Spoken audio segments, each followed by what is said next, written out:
Good evening. Nope, good afternoon. And thank you for joining me for another office hours training. Today is going to be a long day. So, I'm Crystal L. Gunn, your financial strategist and small business advisor.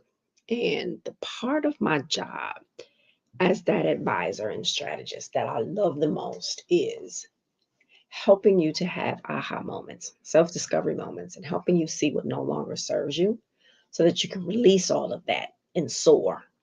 All of that helps with the breakthroughs. That's where you start to shift. That's where that magic happens, being in your personal finances or your overall business.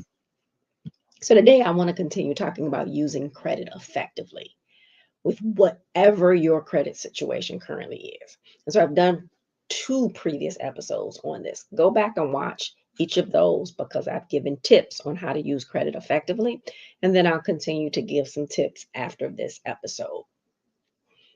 And all of them, as you start to implement these practices, you start to redefine your financial credit relationship so that it works for you.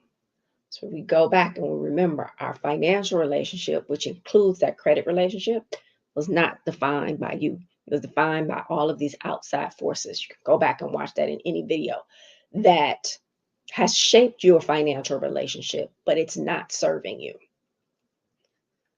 So, one of the biggest things that I do is to help you redefine that so that it's working for you, in your favor, on your behalf, all of those things, right?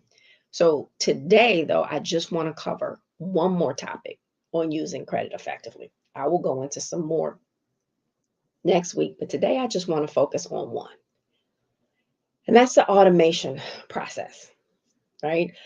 Sometimes it makes sense to put things on autopilot. Doesn't mean you don't go back and check over them, but you put it on autopilot. It's almost like you set it and forget it so that it's working in your favor. So, one of the things that I do with my clients is, after we've set up this efficient and effective budget, after we've gone through some, continuous financial therapy, because everybody needs it. And now it's putting the system in place. And that's where this automation comes in, the system, right? Because the system is the thing that's going to work for you. Too many times I hear people say, oh my God, my credit score dropped. And this, somebody with really good credit, and they'll say, oh my God, my credit score dropped because I forgot to pay a bill. I was out of town. I was traveling. I was sick and I forgot to make this payment, right? Because they're manually going in every month and making those payments. And people will say, oh, but I have them set up, you know, um, on my calendar. I get a calendar alert to go in and make the payment. Stuff happens. We forget. We go in and we think, oh, you go in and you start to make the payment and something happens, the phone rings or whatever, and um hmm, you go in and you start to make the payment, the phone rings because my other phone is ringing, right? But you go in, the phone rings, it totally throws you off. And in your mind, you think later, oh, I made the payment because you started the process, but you didn't finish, right? So the first part of this automation thing, and you have to have available balances on your credit cards, right? In order to be able to do this. You should be using, and again, totally up to you, right?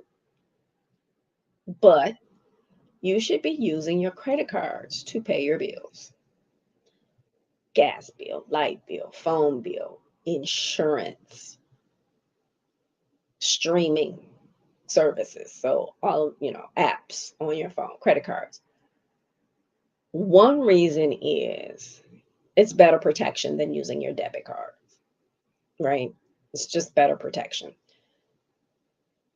Um, that's just the biggest reason. The second reason is if you're using them and you're using this method and you're doing it again using your credit cards effectively, you're going to see the positive impact in your overall credit. So it's going to help to strengthen your credit. It's going to help to build your credit. It's going to help to improve your credit scores. You will wind up getting credit increases on your credit card, limit increases on your credit cards. And I've had people say, well, no, I don't want the increase. But that's coming from a place of and a mindset of you've jacked up credit before, or thinking that higher limit equates to higher balances. So your limit is what you have available to use. You shouldn't be carrying a balance month to month. But because people do, they equate getting a limit increase that they're going to put more stuff on their credit cards and carry balances. And in reality, that's a mindset thing that you have to, and a habit that you have to break. And you have to find out where that comes from. So let's just walk you through one example. So let's say your light bill is $100 a month. That $100 light bill, you should go into whatever light bill company you use onto their website and set up automatic payments. So you're going into their website. So I don't know, General Electric, you're going into their website, into your account, and setting up that automatic payment to hit your credit card. So those bills are always going to be paid on time. If you've completed and done your efficient and effective budget, you know how much is going to hit that credit card. So again, in this example, it's $100 a month. So you're going to set up automatic bill pay from your bank account.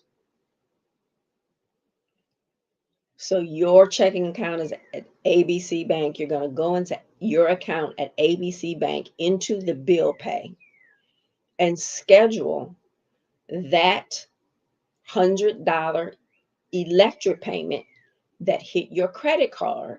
So you're going to schedule the bill pay from that bank account to send that $100 to the credit card that made that payment to your electric company, right? So going into the electric company website, setting up automatic payment for the electric company to bill your credit card.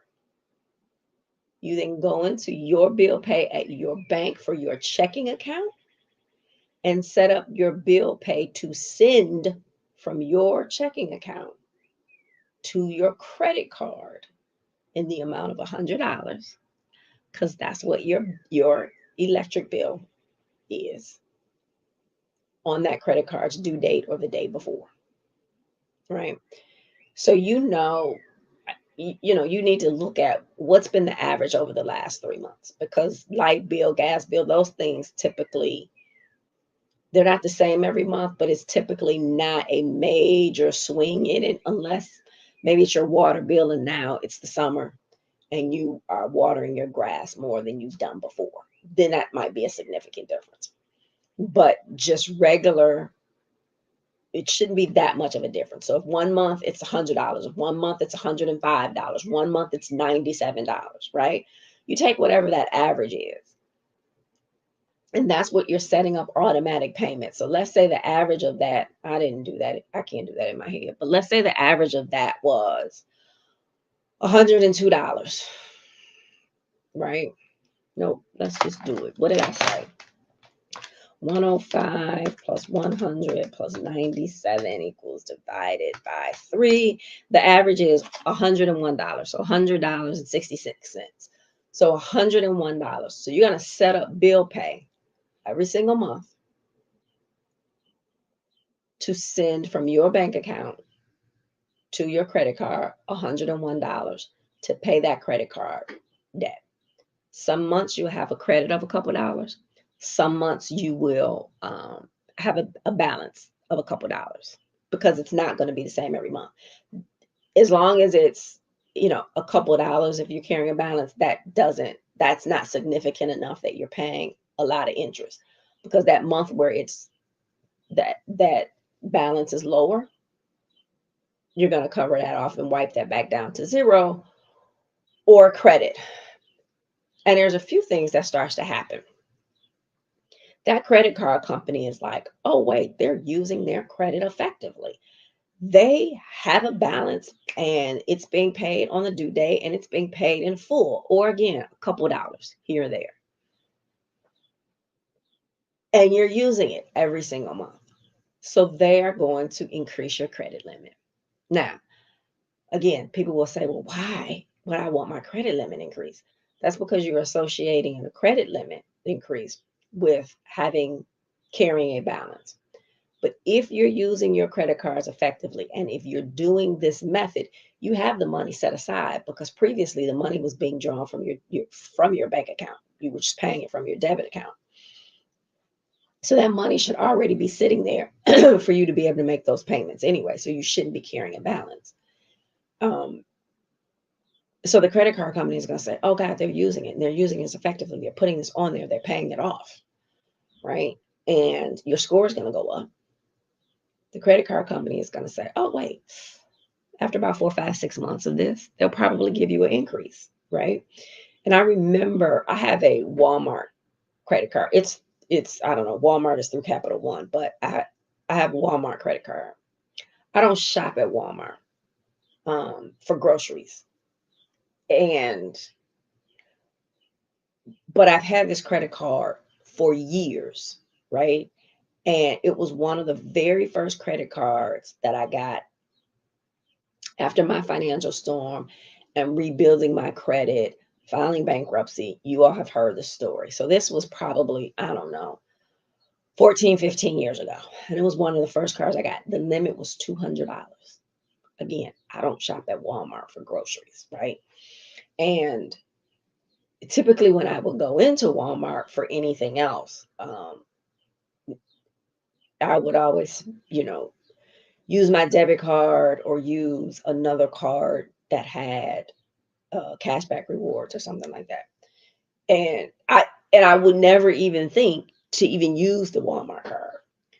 Well, when my daughter went to college 5 years ago, she would shop at Walmart for groceries and toiletries and things like that. She would shop at some other grocery stores too, but she every single month was using that Walmart card. Every single month. She would use it, I would pay it off. She would use it, I would pay it off. Again, she's away at college. And I looked up one month, right?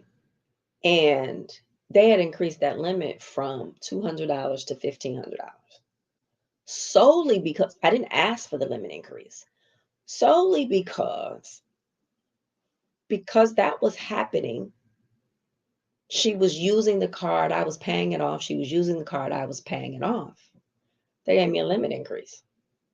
Again, I didn't request it. They gave me a limit increase because of that. So as you start to do this, it will increase your limit, which also automatically decreases your utilization, right? If you are carrying a balance. And again, helping with your score. Now, if you have a credit card and you already have a balance on it, right? You may say, okay, I'm not going to use it for my gas bill because I really can't put $100 on it every single month. But you may say, well, I'm going to use it for Netflix and it's $15 every single month. Well, you want to make sure that you're paying the $15 plus whatever interest that's happening on the card because of the other balance that you're carrying. So your payment's going to be more than 15. You're not just trying to pay what's being put on there. You want to continue to pay. You want to make sure that you're paying that new addition that you're adding. Plus, you want to make sure that you're paying any interest and then a little over that so that you can actually start to bring that balance down, right? Because you're paying more for whatever you put on that card. You're paying 7, 8, 9, 10 times more for the thing that you bought on the card because you're not paying the balance off and you're carrying that balance and it's charging you interest, right? So this is a simple process. So if you have a card that has no balance, start it on that card. But if you have to start doing it on a card that already has the balance, again, if it's $15, the bill going on there being added to the credit card, you want to make sure when you pay it, you're paying that 15.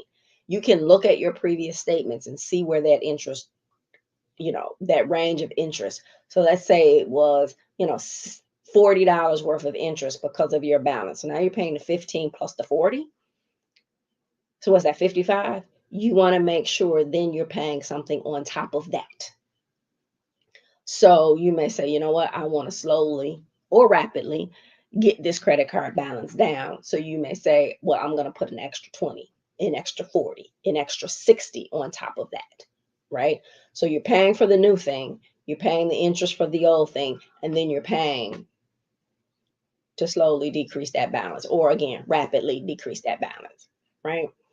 So you have to start doing things differently to shift what's happening. You may not be able to pay that balance off. If you can, if the balance is low enough, pay it off and start fresh with the thing. Now, let's say you're starting from zero balance, right?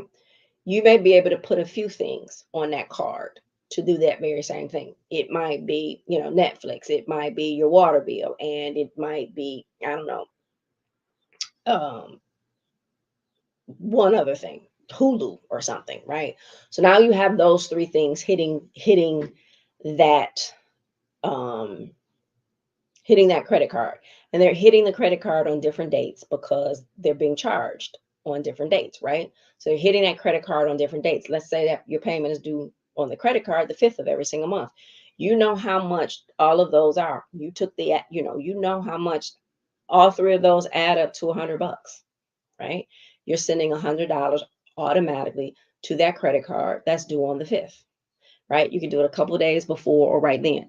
Don't get caught up in those statement dates, due dates, and all of these things that you hear when they talk about hacks. Just pay it on time, right? You're going to see the difference. Just pay it on time. But here's the thing, if you're starting with a new credit card from zero, you don't want the balance when that statement comes to be over 30% of the limit. So if your limit is $500, I always do 29%. You don't want the bills that you're putting on that credit card to total more than 145, because that's 29% of the limit of $500, right? So you're not taking a hit for being over that 30%. You're under it. And yeah, balance should be less, but you're turning right around and paying it off.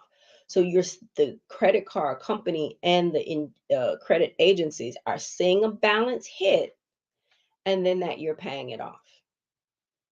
And that's the things that's going to wind up keeping and increasing your score and increasing your limits. And it's you getting in a rhythm of making sure your bills are paid on time.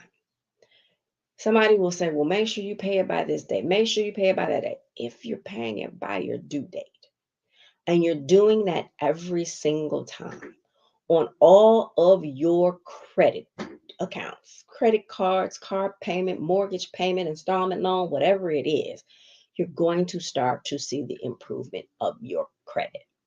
Yes, there are hacks out there. Yes, there are this thing and do this one and do this. Just pay it on time. Just pay it on time.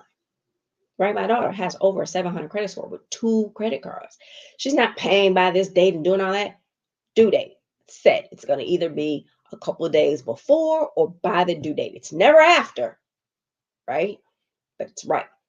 And again, mid 7s credit score. She's 22, right? So don't overthink the process. It's really, really simple, right?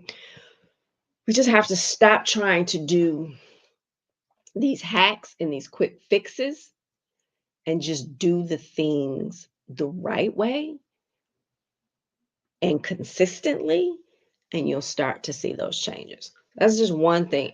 And putting it on automatic pilot so that you don't slip up. And helping to put it on automatic pilot. You've said it, you forget it because the money is going over there in your budget because you've created this efficient and effective budget and the money is sitting there. So that money is going straight to that credit card on that payment every single month. You're good.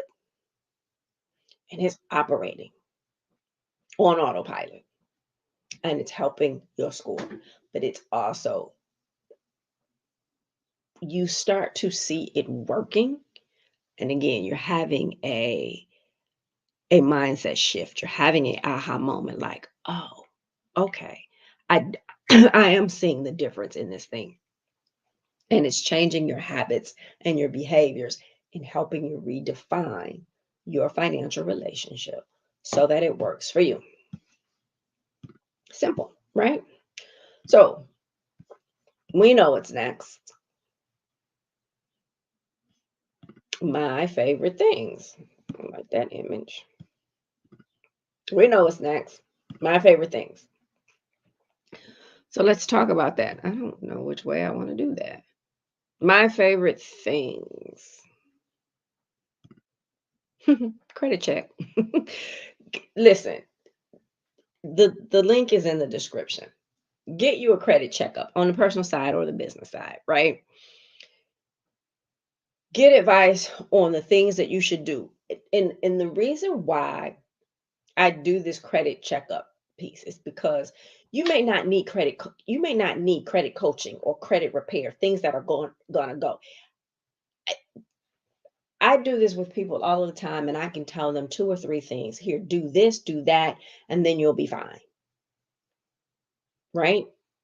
I've had realtors send people to me and saying, "Oh," and they think they need credit repair. And I'm like, "No, you don't need credit repair. You just need to do these 2 things and keep doing them over the next 90 days, and you'll see that score go up." Or, your score is 6 7 points below where you need to be because you're trying to do a thing, and I can look at your credit report and tell you, okay, do this and this, or just this one thing, and then you'll see your score jump up. A lot of times people do things that don't have the impact that they need to have, or they wind up spending more money and using more money than they need to use in order to have the impact that they need to see. So it could be a whole list of reasons, but you get to look at that credit report and ask me any questions. I get to tell you what it is you need to do. Sometimes we discover, oh no, you do need credit repair, right? But sometimes it's one simple thing, right? It's just one simple thing or 2 simple things that I can tell you in that 60-minute credit checkup. So I think we have to normalize doing things like this. Like we put such an emphasis on, going to college and getting this degree and getting this great job, but we don't put enough emphasis on the learning that goes with your personal finances. And we got to normalize showing up to workshops. We got to normalize getting the help because you don't know what you don't know. We normalize going to we normalize going to the doctors, and if you know me, you know I'm not a fan of this Western medicine, and I don't want to go down that route. But people normalize going to that, even though they're not healing them; they're just giving them more medication, right? So we normalize that, but again, we don't normalize getting a financial checkup. That will actually make your financial situation better. So it will help to heal your financial situation. We have to change our thought patterns and what we believe. So things to do, right? And I always break these down in simple steps because it is the journey. The journey is where you find so much. The journey is where you learn about you. The journey is where you heal. The journey is where you start to make promises to yourself and keep the promises to yourself. The journey is vitally important so that when you get to the destination, and in some things you never get to the destination, right? But as you begin to improve, things are instilled in you and you'll never go back. Or if a storm happens, you know how to weather the storm this time. So take a look at your credit cards, see where they are. Where are your balances? Right? Take a look at your credit cards. See where your balances are, and can you pay them down?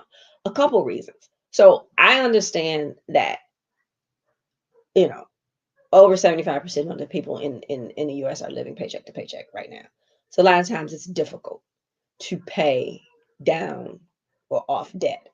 So unless it's something critical to your financial well-being right now, I don't always advise my clients to pay their debt off.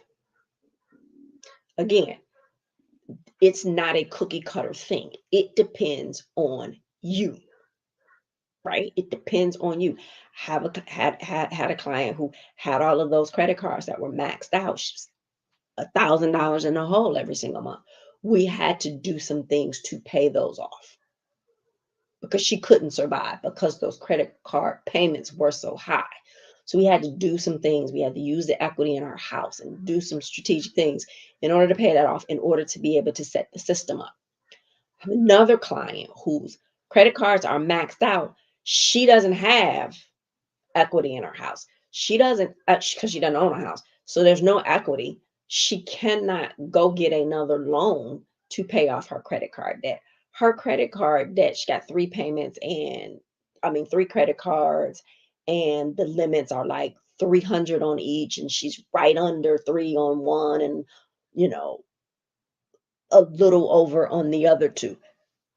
But there's also not a lot of extra money in order for her to be able to pay those off. So we're systematically doing some things where she can't just go in and pay one off right now. She can't get a credit, another, she can't do a balance transfer because her credit score, because she's had some late car payments, right? So we have to do things a little different for her. So the strategy for you is going to be different than the strategy for somebody else, because we have to be able to do what it is that works for you. She had to pay rent. She has to pay this car payment because she uses this car payment for work. She has to, you know what I mean? So it's like, well, she can't shop anymore on those cards. We can't put any of these bills on these cards, but we've had to systematically put in place that, okay, you got to make sure that you're paying the interest plus this, plus a little extra more where we can on one, to kind of, to gradually start to bring those down, because she needs the scores to go up so that she can refinance her car and get a lower car no interest rate on her car payment, because it's astronomical. But she's taking a hit because she's at the limit, and then she's taking a hit on two because she's over the limit, right? So if we can work this to get these down systematically, and again, as she can, and it's a great thing that she works a jobs where she also gets tips. So sometimes we're getting more tips that she can apply to those things.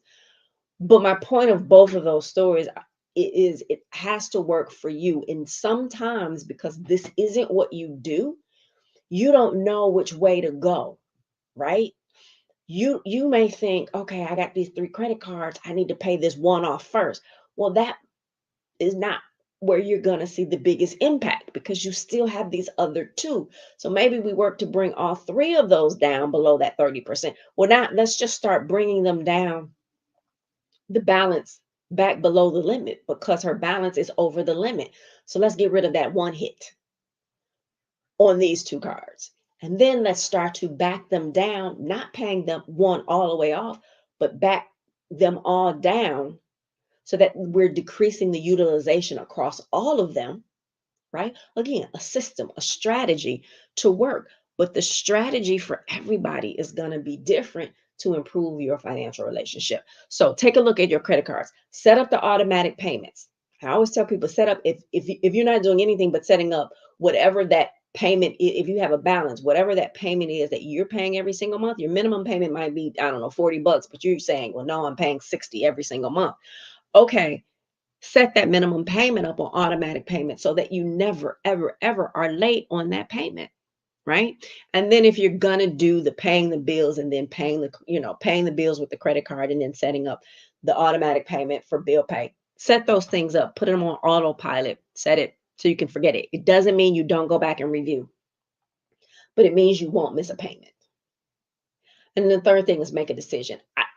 Again, I always say, I don't care if it's not with me, but schedule a checkup with me or a consult for coaching, but work with somebody because again, if something is wrong with your car, unless you are a mechanic and know how to do things like that, you're not trying to figure that out. If something is wrong with your health, you're going to the doctor. If something is wrong with your teeth, you're going to the dentist, right? Because you don't know how to fix those things. I'm just saying, work with the individual that knows how to help you fix the thing and that can build the strategy that's specific for you. That's it. So I got links in the description below. Remember to always give yourself some grace. You don't know what you don't know, right? There's a lot of guilt. There's a lot of embarrassment. There's a lot of shame that goes into your credit situation that people, I hear it all the time. I feel so guilty. I'm so ashamed. Don't be ashamed. Be ashamed to not go get the help. That's where the shame should come in. Don't feel bad about what has happened. That has already happened, right? It's why I tell my story so much. And I'm so free with telling it because it happened. So that you understand you're not standing alone. You're not standing alone. We have $1.8 trillion in credit card debt collectively across the US. You think all of the people that are contributing to their $1.8 trillion credit card debt ain't messed up their credit none? Get out of your own way. Get the help that you need. So always give yourself some grace. Keep striving. Never give up on you. Invest in you. Y'all, it's the best investment that you will ever make. Bet on you. But you need to get the help that you need in order to get to the next level. If it isn't what you, and even if, here's the thing, look, coaches always have coaches. I got coaches and mentors. Why? Because I'm standing in the middle of my thing. I'm standing in the middle of my business. I met with somebody yesterday, and just in like 5 minutes, I was like, oh my God, because we were meeting about something else. But I tapped into his expertise for some things that I want to do with my community economic development program. And I couldn't see what he saw, but he was able to, because he's looking from the outside. And also because he has the experience in this. He has an ad agency, right? So he was able to bring me things. He doesn't have to know how to effectively do this credit. He doesn't have to effectively know how to get people mortgage ready. He doesn't have to know how to do that in order to be able to bring value and coach me on a thing because he's not standing in the middle of it. You get it? So everybody needs help. Everybody needs help. So be it me or somebody else, but invest in you. And a lot of times, I don't know why we don't feel like we need to invest in ourselves, but invest in you. It's the best investment you will ever make. I promise you, it will change your life forever and the life of the generations that follow you. Thank you so much for joining me today and allowing me to step up on my soapbox, which I wasn't trying to do, but I can't help it because I'm so passionate about this thing with financial education. So thank you for joining me today, and I'll see you next time.